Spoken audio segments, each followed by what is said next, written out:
మత్తయి సువార్త 5వ అధ్యాయం. ఆయన ఆ జనసమూహములను చూచి కొండ ఎక్కి కూర్చుండగా ఆయన శిష్యులు ఆయన యొద్దకు వచ్చిరి.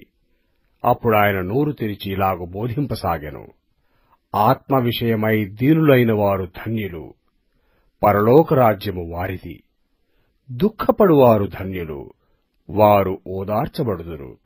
సాత్వికులు ధన్యులు, వారు భూలోకమును స్వతంత్రించుకొందురు.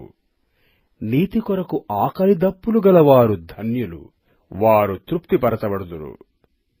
కనికరము గలవారు ధన్యులు, వారు కనికరము పొందుదురు. హృదయ శుద్ధి గలవారు ధన్యులు, వారు దేవుని చూచెదరు. సమాధానపరుచువారు ధన్యులు, వారు దేవుని కుమారులనబడుదురు. నీతి నిమిత్తము హింసింపబడువారు ధన్యులు, పరలోక రాజ్యము వారిది. నా నిమిత్తము జనులు మిమ్మును నిందించి హింసించి మీ మీద అబద్ధముగా చెడ్డ మాటలెల్ల పలుకునప్పుడు మీరు ధన్యులు. సంతోషించి ఆనందించుడి, పరలోకమందు మీ ఫలము అధికమగును. ఈలాగున వారు మీకు పూర్వమందుండిన ప్రవక్తలను హింసించిరి. మీరు లోకమునకు ఉప్పయ్యున్నారు. ఉప్పు నిస్సారమైతే అది దేనివలన సారము పొందును? అది బయట పారవేయబడి మనుష్యుల చేత త్రొక్కబడుటకే గాని మరి దేనికినీ పనికిరాదు. మీరు లోకమునకు వెలుగయ్యున్నారు. కొండ మీద నుండు పట్టణము మరుగైయుండనేరదు. మనుష్యులు దీపము వెలిగించి కుంచము క్రింద పెట్టరు, కాని అది ఇంట నుండు వారికందరికీ వెలిగించుటకై దీపస్తంభము మీదనే పెట్టుదురు. మనుష్యులు మీ సత్క్రియలను చూచి పరలోకమందున్న మీ తండ్రిని మహిమపరుచునట్లు వారి ఎదుట మీ వెలుగు ప్రకాశింపనీయుడి. ధర్మశాస్త్రమునైనను ప్రవక్తల వచనములనైనను కొట్టివేయవచ్చితనని తలంచవద్దు. నెరవేర్చుటకే గాని కొట్టివేయుటకు నేను రాలేదు. ఆకాశమును భూమియు గతించిపోయిననే గాని ధర్మశాస్త్రమంతయు నెరవేరు వరకు దాని నుండి ఒక పుల్లైనను ఒక సున్నైనను తప్పిపోదన నిశ్చయముగా మీతో చెప్పుచున్నాను. కాబట్టి ఈ యాజ్ఞలలో మిగులు అల్పమైన యొక్క దానినైనను మీరి మనుష్యులకు అలాగున చేయు బోధించువాడెవడో వాడు పరలోక రాజ్యములో మిగుల అల్పుడనబడును. అయితే వాటిని గైకొని బోధించువాడెవడో వాడు పరలోక రాజ్యములో గొప్పవాడనబడును. శాస్త్రుల నీతి కంటెను పరిసయ్యుల నీతి కంటెను మీ నీతి అధికము కాని ఎడల మీరు పరలోక రాజ్యములో ప్రవేశింపనేరని మీతో చెప్పుచున్నాను. నరహత్య చేయవద్దు. నరహత్య చేయువాడు విమర్శకులోనగునని పూర్వీకులతో చెప్పబడిన మాట మీరు విన్నారు గదా. నేను మీతో చెప్పునదేమనగా, తన సహోదరుని మీద కోపపడు ప్రతివాడు విమర్శకు లోనగును. తన సహోదరుని చూచి వ్యర్థుడా అని చెప్పువాడు మహాసభకు లోనగును. ద్రోహి అని చెప్పువాడు నరకాగ్నికి లోనగును.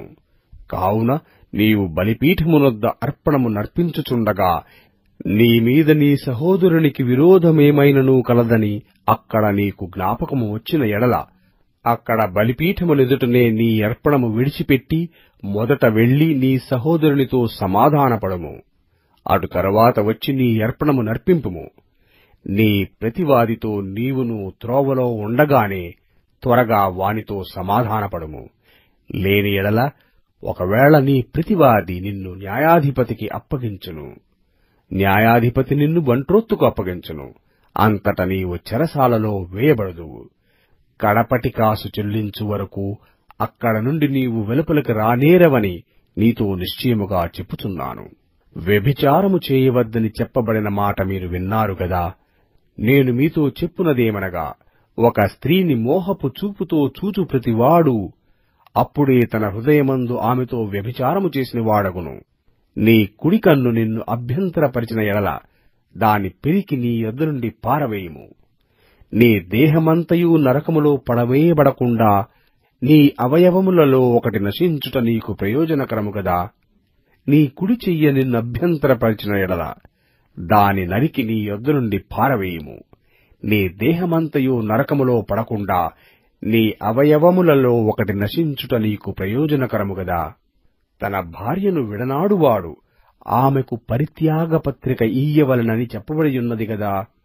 నేను మీతో చెప్పునదేమనగా, వ్యభిచార కారణమును బట్టిగాక తన భార్యను విడనాడు ప్రతివాడును ఆమెను వ్యభిచారిణిగా చేయుచున్నాడు. విడనాడబడినదానిని పెండ్లాడువాడు వ్యభిచరించుచున్నాడు. మరియు నీవు అప్రమాణము చేయక నీ ప్రమాణములను ప్రభువునకు చెల్లింపవలనని పూర్వీకులతో చెప్పబడిన మాట మీరు విన్నారు గదా. నేను మీతో చెప్పునదేమనగా, ఎంతమాత్రమూ ఒట్టు పెట్టుకొనవద్దు. ఆకాశము తోడనవద్దు, అది దేవుని సింహాసనము. భూమి తోడనవద్దు, అది ఆయన పాదపీఠము. యెరూషలేము తోడనవద్దు, అది మహారాజు పట్టణము. నీ తల తోడని ఒట్టు పెట్టుకొనవద్దు. నీవు ఒక వెంట్రుకనైనను తెలుపుగా గాని నలుపుగా గాని చేయలేవు. మీ మాట అవునంటే అవును, కాదంటే కాదు అని ఉండవలెను.